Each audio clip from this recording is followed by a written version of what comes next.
오늘 함께 보실 성경 말씀입니다. 구약 성경 느헤미야 3장 28절에서 32절 말씀입니다. 마문 위로부터는 제사장들이 각각 자기 집과 마주대한 부분을 중수하였고, 그 다음은 임멜의 아들 사독이 자기 집과 마주대한 부분을 중수하였고, 그 다음은 동문지기 스가냐의 아들 스마야가 중수하였고, 그 다음은 셀레미야의 아들 하나냐와 살랍의 여섯째 아들 한운이 한 부분을 중수하였고, 그 다음은 베레갸의 아들 무술람이 자기 방과 마주대한 부분을 중수하였고, 그 다음은 금장색 말기야가 한밉갓 문과 마주대한 부분을 중수하여 느디님 사람과 상인들의 집에서부터 성 모퉁이 성루에 이르렀고, 성 모퉁이 성루에서 양문까지는 금장색과 상인들이 중수하였느니라. 아멘. 살아계신 하나님의 말씀입니다. 요즘 새벽에 계속해서 느헤미야서의 말씀을 보고 있습니다. 2주 전 제가 월요일에 느헤미야 1장의 말씀을 시작으로 느헤미야의 말씀을 쭉 이어오던 중에 제가 코로나에 확진이 되는 바람에 새벽에 나누지 못했던 본문이 있었습니다. 사실 오늘 읽었던 느헤미야 3장의 말씀이 바로 그때의 본문이었습니다. 제가 그때 비록 몸이 아파서 설교를 하지는 못했지만 그때 말씀을 준비하면서 느꼈던 은혜가 참 많아서 새벽에 느헤미야 말씀을 보고 있음에도 불구하고 제가 수요 예배 말씀으로 느헤미야서의 말씀을 준비를 했습니다. 오늘 우리는 느헤미야 3장 28절에서 32절까지의 말씀만 읽었지만 우리가 나눈 말씀의 범위는 느헤미야 3장 전체입니다. 3장 말씀은 무너졌던 성벽을 본격적으로 재건하는 장면을 서술하고 있습니다. 그때 당시 예루살렘 성은 바벨론의 느부갓네살 왕이 공격해서 주민들의 대부분을 포로로 잡아가 버린 뒤에 폐허가 된 채 남아 있었습니다. 예루살렘은 불에 탔고, 그리고 성벽을 이루고 있었던 거대한 돌들은 무너져서 성벽 밖 골짜기에 나뒹굴고 있었던 것이죠. 그 후 수십 년의 흐름에 따라 잡초와 나무들이 폐허가 된 도로에 무성하게 자라났고, 그리고 나뒹굴고 있던 돌멩이 위에는 오물들이 쌓여만 갔습니다.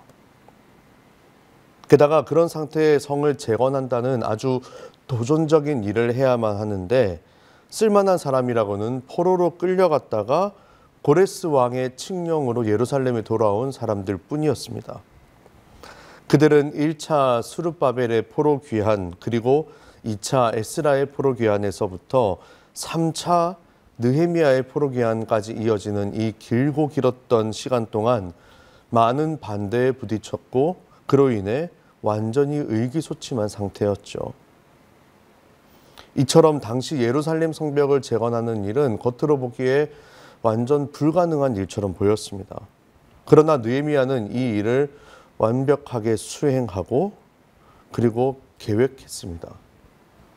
낙심했던 귀향민들에게 효과적으로 동기를 부여한 결과 맹렬하게 부딪혀오는 반대에도 불구하고 단 52일 만에 이 일을 성공적으로 이뤄낼 수 있었던 것이죠.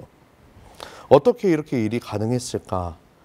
성벽을 짓는 방식은 총 두 가지가 있습니다. 첫 번째는 한쪽에서부터 차근차근 성벽을 세워나가는 겁니다.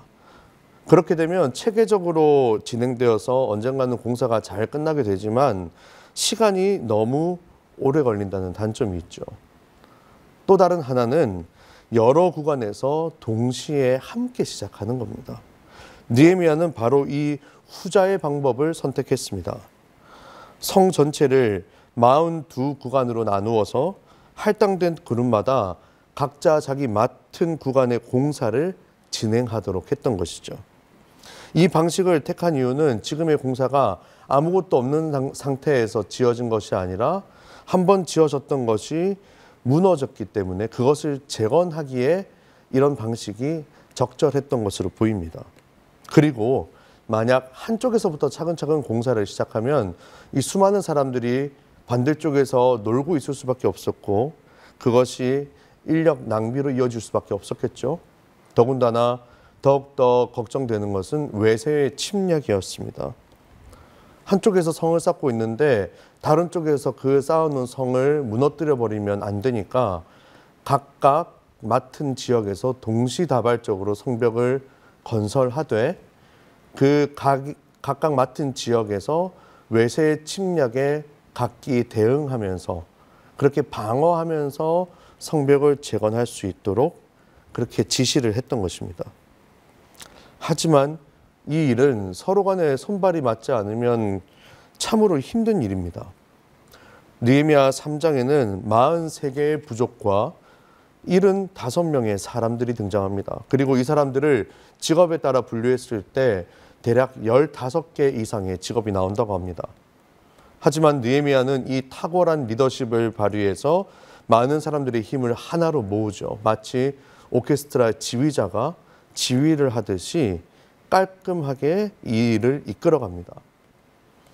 그들은 뛰어난 팀워크를 바탕으로 마침내 52일이라는 기적적인 시간 안에 성벽 재건을 완성할 수 있었습니다. 저는 이 느헤미야가 성벽을 세워가는 과정을 보면서 마치 교회가 세워져 가는 것 같은 모습을 떠올렸습니다.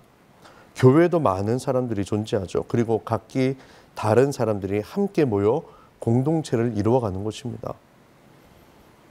각자 가진 은사에 따라서 각자 지체로서 교회의 각 부분을 세워가는데 이것이 참으로 쉽지가 않습니다.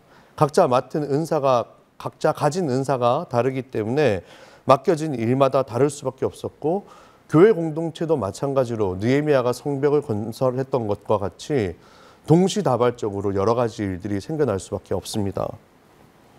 그렇기 때문에 이때 겪는 어려움과 갈등을 우리는 피할 수가 없는데 그런 의미에서 오늘 느헤미야 3장에서 보여주는 느헤미야의 지혜는 교회를 세워가는 우리들에게 큰 가르침을 준다고 볼 수 있겠습니다. 그래서 다소 긴 본문이지만 짤막짤막하게 구절을 살펴보면서 성전 재건의 과정을 한번 따라가 보겠습니다. 제일 먼저 1절부터 5절까지는 예루살렘 성벽 북쪽입니다. 그곳은 적들의 공격에 가장 많이 노출된 곳이죠. 적들이 쳐들어왔다 하면은 주로 북쪽으로 쳐들어오게 됐습니다. 가장 위험한 곳, 이곳을 누가 먼저 맡아서 재건을 했을까요? 답은 1절에 있습니다. 그때 대제사장 엘리야십이 그의 형제 제사장들과 함께 일어나 양문을 건축하여 성별하고, 바로 이 일은 대제사장 집안이 담당했습니다. 유대 사회에서 대제사장 집안은 가장 큰 어른 집안이죠. 그러니까 제일 큰 어른 집안에서 위험한 일은 다른 사람한테 맡길 수 없고 우리가 할 테니까 여러분들은 각자 맡은 바 다른 일들을 하라고 독려하고 있는 것이죠. 자기들이 솔선수범해서 제일 어려운 곳, 제일 위험한 곳을 담당하고 있는 것입니다. 진짜 어른은 바로 이런 것이죠. 나이가 많거나 돈이 많거나 지위가 높거나 직분이 있거나 하는 것은 어른과는 전혀 상관이 없습니다. 가장 힘들고 어려운 일을 먼저 나서서 하는 것, 바로 그것이 신앙의 어른입니다. 저는 이 구절 보면서 저희 교회 장로님들을 먼저 떠올렸습니다. 예전에 저희 교회에 하수구 물이 넘쳤을 때 장로님들께서 땀을 뻘뻘 흘리면서 그 물을 퍼내던 장면을 아직까지 생생하게 기억합니다. 그리고 여러 가지 교회 행사들에 가장 앞서서 참석하시는 분들도 바로 장로님들이십니다. 우리 담임 목사님께서 감리사님으로 여러 가지 행사에 참석하시는데 정말로 바쁘고 분주한 시간을 쪼개서 가장 앞장서서 솔선수범해서 그 일에 동참하시고 독려하시는 분들이 바로 장로님들이었다는 거죠. 그렇게 힘들고 어려운 일을 먼저 맡아서 하는 것, 바로 그것이 진정한 교회의 어른의 모습입니다. 게다가 1장에 등장하는 양문이라는 곳은 말 그대로 양이 지나다니는 문인데 제사를 위한 희생제물이 드나들던 문이었습니다. 그러니까 제사를 담당하던 대제사장 가문이 이 양문과 그리고 적의 위협에 가장 많이 노출되어 있는 이 북쪽 지역을 담당하는 것이 아주 적절한 처사였다라고 볼 수 있는 것이죠. 그리고 이후에 3절에 보니까 어문이라는 문이 등장합니다. 3절 말씀입니다. 어문은 하스나의 자손들이 건축하여 그 들보를 얹고 문짝을 달고 자물쇠와 빗장을 갖추었고, 말 그대로 물고기가 들어오던 문이었던 것이죠. 복음서에 등장하는 오병이어의 기적을 보면 한 어린아이가 보리떡 5개와 물고기 2마리를 예수님께 드림으로부터 그 기적이 시작이 되죠. 그 어린아이가 도시락으로 싸가지고 다닐 정도로 물고기라는 식량은 그때 당시 유대인들에게 가장 흔한 음식이었고, 그리고 가장 소중한 식량이었던 것입니다. 그러니까 이 어문이라는 문은 유대인들의 중요한 식량 보급로였다는 것이죠. 이 가장 중요한 부분을 담당했던 것이 바로 그때 당시 공동체의 어른이었던 대제사장 가문이었습니다. 두 번째는 6절에서 13절에 등장하는 서쪽 지역입니다. 이 서쪽 지역은 파괴가 아주 많은 지역이었는데, 이 파괴가 심한 지역은 해야 할 일이 많고 또 그 들어가는 돈 또한 아주 많은 지역이죠. 근데 그때 당시 성벽 재건의 공사 비용은 전부 자기 부담이었습니다. 그때 당시에는 세금을 거둘 여력도 없었고, 그리고 그것을 적절하게 활용할 수 있는 체계도 없었기 때문에 그 성벽을 건설하는 과정 가운데 들어갔던 모든 비용은 다 각자 부담을 했던 것이죠.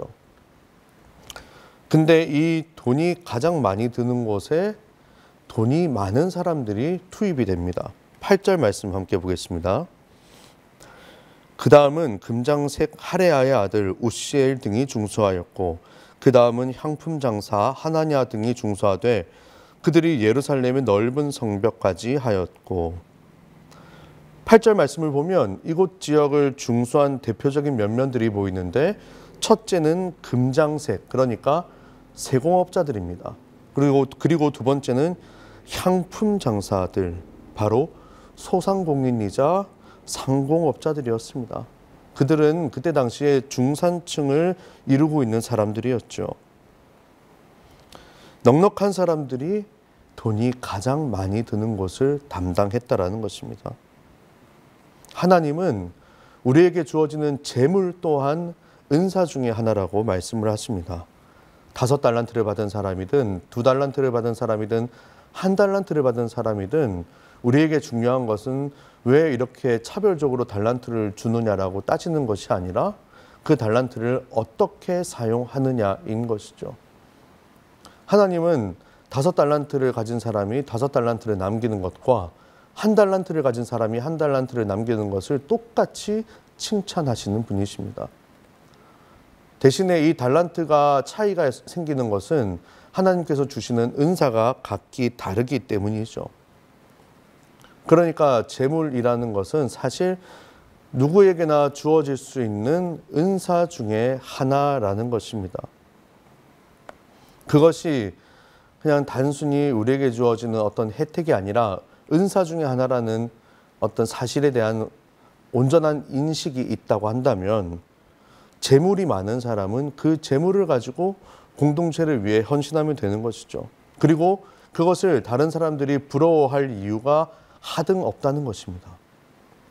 누군가는 자기에게 은사로 주어진 재물을 통해서 하나님의 일을 하고, 또 누군가는 가르치는 은사를 가지고 학생들을 가르치고, 또 누군가는 음악적인 은사를 가지고 교회의 예배를 돕는 일을 하는 것입니다. 그것이 바로 각각 은사에 맡겨진 은사에 따른 지체로서 교회의 일을 감당하는 모습인 것이죠. 그런 의미에서 이 중산층들이 피해가 가장 막심했던 곳을 담당하게 했던 것도 느헤미야의 탁월한 처사라고 볼 수 있겠습니다. 그리고 이 단락에서 우리가 유의 깊게 봐야 할 대목이 바로 12절 말씀인데요. 제가 한번 읽어보겠습니다. 그 다음은 예루살렘 지방 절반을 다스리는 할로헤스의 아들 살룸과 그의 딸들이 중수하였고. 오늘 3장 말씀에는 사람들의 이름을 쭉 나열하면서 이는 누구누구의 아들이다 라는 표현이 많이 등장합니다. 이스라엘이나 과거 우리나라나 가문의 대를 잇는 건 다름 아닌 아들이라는 것이죠.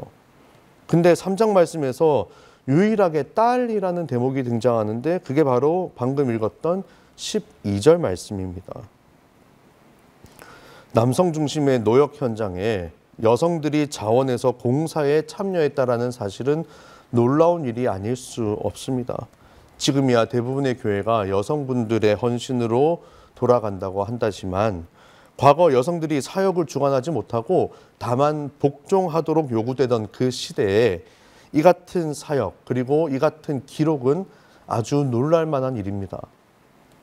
게다가 이 공사에 참여했던 딸들, 여성들의 할아버지인 할로헤스라는 사람은 예루살렘 지방 절반을 다스릴 정도로 많은 권력을 가진 사람이었습니다. 이 권력을 가진 사람이 굳이 그의 아들과 그리고 그의 손녀들을 대동해서 하나님의 일에 적극적으로 참여한 것은 매우 아름다운 모습이다라고 볼 수 있는 것이죠. 바로 노블레스 오블리주라는 말이 딱 들어맞는 대목입니다. 이처럼 성벽공사는 대제사장 가문 그리고 재력가들, 권력가들에서부터 당시 사회적으로 소외받던 여성들에 이르기까지 다양한 계층의 사람들이 함께 모여 이루어낸 기적이었습니다. 세 번째는 14절에서부터 19절까지 바로 남쪽 지역인데 이 남쪽 지역은 7구역으로 나뉘어져 있습니다. 근데 이 7구역 중에서 6구역을 담당했던 사람들이 예루살렘 성 안에 사는 사람들이 아니라 성 밖에 사는 사람들이었다는 것이죠. 베닥게렘 지방, 미스바 지방, 벳술 지방 등등 다른 지방에 있는 사람들이 와서 성벽 재건에 힘을 보탠 것입니다. 예루살렘 성벽 재건은 이스라엘의 국가적인 일이었습니다. 그러나 이 6구역을 담당한 사람들은 이스라엘에 속하지 않은 성 밖의 사람들이었습니다.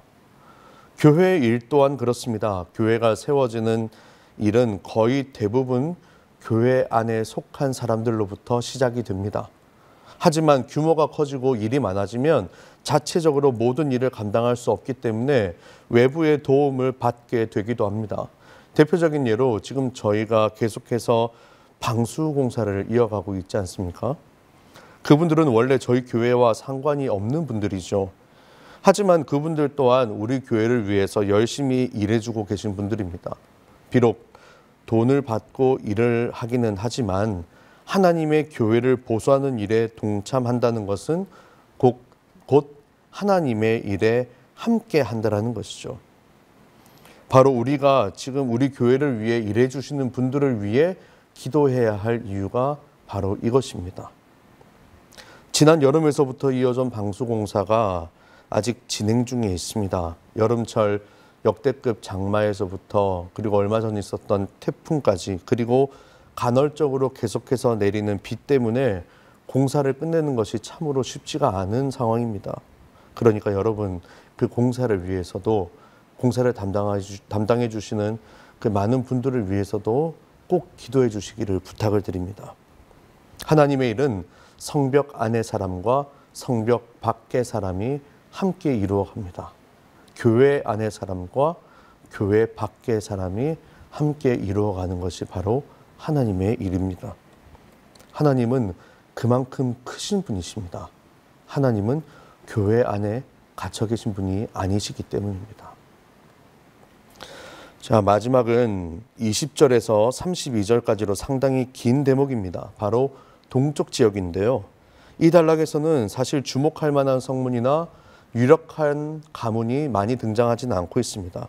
하지만 이 부분이야말로 공동체를 세워가는 느헤미야의 지도력의 극치라고 볼 수 있는 부분이죠. 성벽 재건에 참여한 대부분의 사람은 대제사장 가문도 아니었고 재력가도 아니고 그리고 권력가 가문도 아니었습니다. 그냥 그저 평범한 사람들이 주를 이루었던 것이죠. 많은 재물도 없고 지위도 없고 특별한 기술도 없었던 이 사람들이었지만 느헤미야는 이러한 모든 사람들까지 한 명도 빠짐없이 다 성벽 재건에 참여를 시킵니다. 이것이 가능했던 이유는 바로 그들이 거주했던 마주대한 부분을 재건하도록 지시를 받았기 때문이죠. 아무리 성벽을 짓겠다는 열정이 있어도 일할 수 있는 자리에 제대로 배치되지 않으면 그 노력이 낭비될 수도 있고 또 동기가 부여되지 않으면 그 열정이 금방 식을 수밖에 없을 겁니다. 그래서 느헤미야는 참으로 현명한 선택을 하는데 지금은 그는 어진 마음을 가지고 백성들의 마음을 헤아려서 이방 민족들로부터 위협에서 안전을 보장받는다는 개인적인 이유와 하나님 나라의 공동체가 세워져야 한다는 의를 일치시키고 있습니다.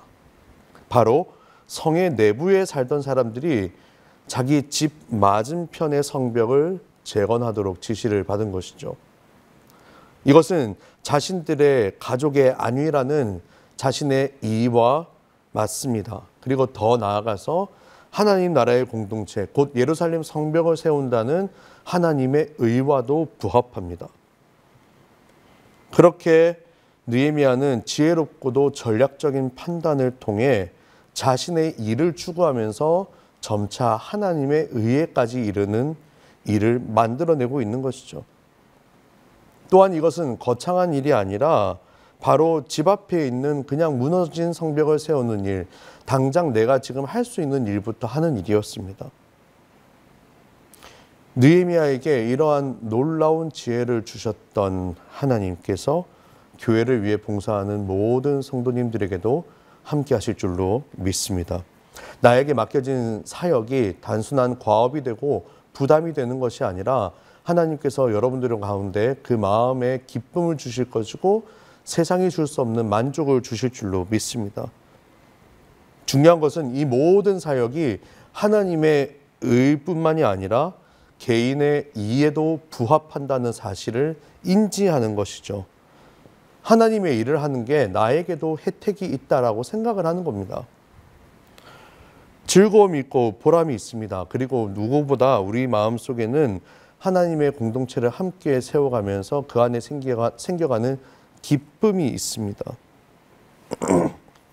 그래서 우리는 즐거운 마음으로 함께 하나님의 교회 공동체를 세워갈 수 있는 것이죠. 그 일을 통해서 하나님께서 여러분들의 인격을 더욱더 성숙하게 하실 것이고 여러분들이 하지 못했던 경험들을 하나씩 하나씩 해나갈 수 있게 도와주실 것입니다. 그것이 바로 오늘 설교 제목처럼 이와 의가 합하고 만나게 되는 순간이라는 것이죠. 물론 이를 위해서는 느헤미야와 같은 훌륭한 지도자의 역할이 필요합니다. 그것이 바로 우리가 담임 목사님을 위해서 끊임없이 기도해야 할 이유인 것이죠. 이제는 우리가 다 함께 나아가야 할 때입니다. 코로나로 인해서 위축되었던 이 교회의 회복을 위해서 성전 재건이라는 하나님의 사역을 위해 우리 모든 사람들이 각기 마음을 하나로 모을 때입니다. 오늘 3장 말씀에서 가장 많이 등장하는 단어는 바로 그 다음은 이라는 단어입니다. 총 31번이나 등장하는 이 말을 통해서 하나님은 성벽 공사에 참여하는 모든 사람들의 이름을 하나하나 다 불러주고 계십니다. 하나님께서 하나님의 일을 위해 힘쓰는 여러분들의 이름을 다 기억하고 불러주실 것입니다. 기억하십시오. 여러분들은 하나님의 사람들입니다.